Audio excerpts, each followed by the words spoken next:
108 వాహనం కేవలం ప్రమాదాలు జరిగినప్పుడే మాత్రమే కాదు, ఎమర్జెన్సీ సర్వీసులు అన్నింటినీ అందిస్తూ తన ప్రశంసల జల్లు కురిపించేలా చేస్తుంది. తనపైన తాజాగా రాజన్న సిరిసిల్ల జిల్లా చందుర్తి మండలం బండపల్లిలో ఇటుకబట్టిలో పనిచేస్తున్నటువంటి ఒరిస్సా కార్మికురాలు పురుటి నొప్పులతో బాధపడుతుంది. ఇది కాస్త సమాచారం ఆశా వర్కర్ చేరింది.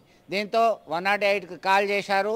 ఆసుపత్రికి చేరే లోపే అంబులెన్స్లోనే ప్రసవం కావడంతో అంతా ఊపిరి పీల్చుకున్నారు. తల్లి బిడ్డ క్షేమంగా ఉన్నారని చెప్పేసి 108 సిబ్బంది అలాగే ప్రాథమిక వైద్య అధికారులు సైతం చెప్తున్నటువంటి పరిస్థితి. దీంతో తాజాగా 108 సిబ్బందిని స్థానికులు అభినందనలతో ముంచెత్తుతున్నటువంటి పరిస్థితి. ఇది 9 నిమిషాలకు మాకు కాల్ రావడం జరిగింది. బండపల్లి దగ్గర ఇయర్ పెయిన్స్ ఇటుకబట్టిలో దగ్గర లేబర్ పెయిన్స్ వస్తున్నాయని చెప్పేసి కాల్ రావడం జరిగింది. మేము ఉంటుంది ఇక్కడ నుంచి బయలుదేరి అక్కడికి వెళ్ళేసరికి పెయిన్స్ ఎక్కువ కావడం వల్ల మేము వేములవాడ హాస్పిటల్ షిఫ్ట్ చేస్తాము. తీసుకొని వెళ్ళేటప్పుడు మార్గ మధ్యలో డెలివరీ కావడం జరిగింది. వాళ్ళు ఒరిస్సాకు సంబంధించిన మహిళ 45 ఇయర్స్ ఉంటుంది. మగ బాబుకు జన్మనిచ్చింది.